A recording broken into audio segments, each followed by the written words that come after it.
કે 17 એપ્રિલે રામનવમીનો દિવસ છે અને આ રામનવમીના દિવસની આજુબાજુના 3 દિવસો સુધી રામ મંદિર 24 કલાક માટે ખુલ્લું રહેશે। નમસ્કાર દર્શક મિત્રો, અયોધ્યામાં રામ મંદિરની પ્રાણ પ્રતિષ્ઠાનો કાર્યક્રમ પૂરો થઈ ગયો અને એના લગભગ આજે 4 મહિના થવાના, પરંતુ હજુ પણ લોકોની ભીડ એવી ને એવી જ રહે છે। લાખો લોકો દર્શન કરવા માટે જાય છે। શ્રદ્ધાળુઓ માટે એક ખુશીના સમાચાર છે, એના વિશે વાત કરીશું કે 17 એપ્રિલે રામનવમીનો દિવસ છે અને આ રામનવમીના દિવસની આજુબાજુના 3 દિવસો સુધી રામ મંદિર 24 કલાક માટે ખુલ્લું રહેશે।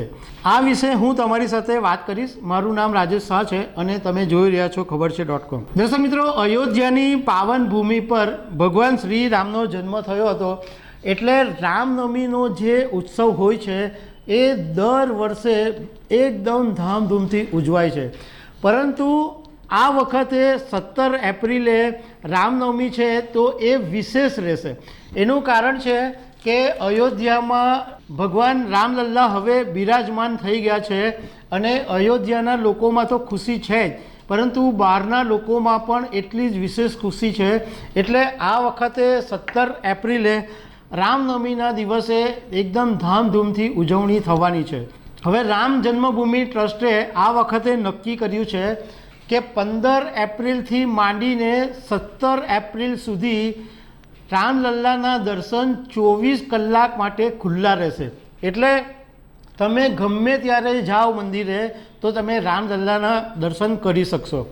રામ જન્મભૂમિ ટ્રસ્ટે એમ પણ કીધું છે કે અમે એ પણ વિચારી રહ્યા છે કે જો વધારે લોકોની ભીડ રહેશે તો અમે એક દિવસ એક્સટેન્ડ કરીશું, મતલબ કે 18મી એપ્રિલે પણ અમે 24 કલાક માટે દર્શન ખુલ્લું રાખવાના વિચારી રહ્યા છે।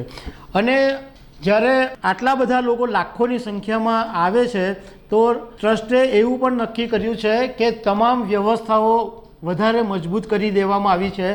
લોકોની ભીડ રહે તો કોઈને કોઈ પ્રોબ્લેમ થાય કે વધારે ભીડ બેકાબૂ થાય, બધી જ બાબતોની વ્યવસ્થા કરી દેવામાં આવી છે। બીજું, ટ્રસ્ટે એવું કીધું છે રામનવમીના દિવસે અયોધ્યામાં લગભગ 15 લાખ લોકો દર્શન કરવા આવશે એવી ધારણા છે। હવે ભગવાન રામ માટે એવું કહેવાય છે કે ચૈત્ર મહિનાના શુક્લ પક્ષની 9મી તિથિએ ભગવાન વિષ્ણુએ 7મો અવતાર ભગવાન શ્રી રામના રૂપમાં લીધો હતો અને ત્યારથી રામનવમી ઉજવવામાં આવે છે। તો દર્શક મિત્રો, આવી અનેક વાતો સાથે અમે તમને મળતા રહીશું। Thank you very much.